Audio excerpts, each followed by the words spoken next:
Hello viewers, welcome back to my channel Pal academy সেন্টারে তোমাদের প্রত্যেককে আমার স্বাগত। আজকে ষষ্ঠ শ্রেণীর গণিত বইয়ের যদি তোমরা পেজ নাম্বার 17 বার করো, তাহলে সেই 17 পেজে 9 দাগের যে অঙ্কগুলি কি করতে বলেছে সেটা আমরা আগে একটু পড়ে নিই। যদিও আমি অলরেডি এ নাম্বার এবং এফ নাম্বার দুটো অঙ্ক একটু লিখে রেখেছি, কিন্তু 9 দাগের অঙ্কগুলি কি করতে বলেছে সেটা আমরা একটু জেনে নিই। তোমাদের 9 দাগের এখানে বলেছে যে নিচের সংখ্যাগুলি মৌলিক উৎপাদকে বিশ্লেষণ করে লসাগু নির্ণয় করতে বলেছে। অর্থাৎ এই যে এ নাম্বার আর এফ নাম্বার, এই দুটো অঙ্ক, এই অঙ্ক দুটো করতে হচ্ছে মৌলিক উৎপাদকে ভাঙানোর পরে আমাদের লসাগু নির্ণয় করতে বলেছে। একদম সোজা। মৌলিক উৎপাদকের সাহায্যে লসাগু তোমরা ক্লাস 5-এ করেছো না? সেই 5-এর পার্টি তোমাদের আবার 6-এ দিয়েছে। দেখো কতটা একটা হাস্যকর ব্যাপার না? যেটা 5-এ শিখেছো সেটাই আবার 6-এ এসে দিয়েছে। তার মানে 5-এর জিনিস আবার আমাদের 6-এ এসে কাজে লাগছে। তাহলে চলো আমরা বেশি সময় লাগাবো না, আমরা সরাসরি লসাগু বের করব।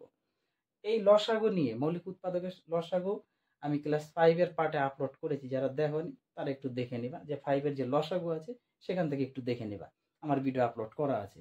তো 6-এ আমি সেগুলো আলোচনা করবো না, আমি সরাসরি এখানে চলে আসব। দেখো মৌলিক উৎপাদকে যেহেতু আমাদের ভাঙাতে বলেছে কত, 25 আর 80, তাহলে আমরা একটু ভাঙিয়ে দিই। 25 আর 80 দুটো যদি সংখ্যা থাকে তাহলে আমাদের সবসময় মনে রাখতে হবে এমন একটা সংখ্যা এখানে দিতে হবে যেন দুটোই যায়।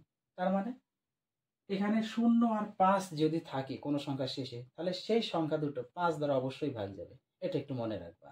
0 আর 5 যদি শেষে থাকে তাহলে এটার 5 আছে শেষে, তাহলে 5 দিয়ে যাবে, 5 5 25। 0 আছে মানে 5 দিয়ে যাবে, 5 16 80। আর যাবে কি? আর যাবে না। 5 দিলে 5 যাবে, 16 যাবে না। 16 দিলে 16 যাবে, 5 যাবে না। তাহলে আমরা লসাগু এবার নির্ণয় করি। অতএব লসাগু লসাগু লসাগু কত হচ্ছে? সমান সমান 5 গুণ 5 গুণ 16। আর যাবে না। তাহলে আমাদের দাঁড়াচ্ছে 5 5 25 ইন্টু 16। আর 25 ইন্টু 16 যদি আমরা করি কত দাঁড়াবে জানো? 25 আর 16, 4 25 100, 8 25 200, তাহলে আরো 8 25 আছে, 200 200 400। যদি না হয় তাহলে তোমরা একটু গুণ করে দেখে নাও। 25 আর 16 একটু গুণ করো। 5 36 0 হাতে আমার 3, 12 আর 3 15, ইন্টু 25 অক্ষে 25, 0 10 0 হাতে আমার 1 3 1 4, 400। অর্থাৎ 16 25 হচ্ছে 400। তাহলে 25 এবং 80 লসাগু হচ্ছে 400। এবার সরাসরি আমরা এই অঙ্কটাতে আসি। কত আছে? 32 40 84। এমন একটা সংখ্যা দেবো যেন দুটো যায় কিংবা তিনটে যায়। তিনটে সংখ্যা থাকলে দুটো গেলেও হবে বা তিনটে গেলেও হবে। তাহলে জোড়া সংখ্যা আছে মানে 2 দ্বারা অবশ্যই যাবে। 2 দিয়ে যদি ভাগ করি 32 16, 40 করলে 20, 84 করলে 2 দিয়ে 4 দুগুণা 8, 2 দুগুণা 4 42 হবে। আবার জোড়া সংখ্যা আছে মানে 2 দিয়ে যাবে। 8 দুগুণা 16, 10 দুগুণা 20, 21 দুগুণা 42। এইবার আবার 2 দ্বারা দাও, অবশ্যই যাবে 2 দিয়ে। 4 দুগুণা 8, 5 দুগুণা 10 আর 21।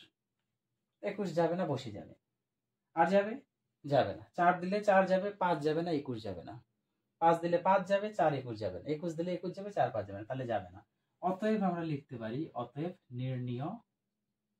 নির্ণীয় লসাগু। লসাগু কত এসে দাঁড়াচ্ছে? 2 গুণ 2 গুণ 2, তিনটা 2 আছে, ইন্টু একটা 4 আছে, ইন্টু একটা 5 আছে, ইন্টু একটা 21 আছে। এবার গুণ করে দিই। 2 দুগুণা 4, 4 দুগুণা 8। 8 এর সাথে 4 গুণ করলে কত হয়? 8 এর সাথে 4 গুণ করলে 4 8 32, 4 8 32। তাহলে এই একটা 32 আমরা লিখে রাখি সাইডে। এবার 5 আর 21 যদি আমরা গুণ করি, 5 21 কত হয়? 5 অক্ষে 5, 5 দুগুণা 10, 105। 5 21 105। তাহলে 105 আর 32 আমরা একটু গুণ করে দিই, যেটা হবে ওইটাই आंसर। 5 দুগুণা 10 এর 0 হাতে আমার 1, 0 আর 1 1, 2 অক্ষে 2, 3 5 15, 3 অক্ষে 3, তাহলে 0 6 3 3।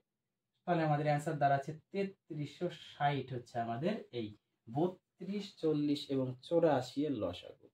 তাহলে এই ছিল হচ্ছে তোমাদের 9 দাগের মৌলিক উৎপাদকের সাহায্যে যে লসাগু নির্ণয়, সেই লসাগু নির্ণয় দুটো অঙ্ক আমি করে দিলাম। এবার তোমরা একটু নিজেরা চেষ্টা করবা, আশা করি আটকাবো না, যেহেতু 5 এর পার্ট তোমরা পারবা। তাহলে আবার দেখা হচ্ছে পরের পার্ট নিয়ে।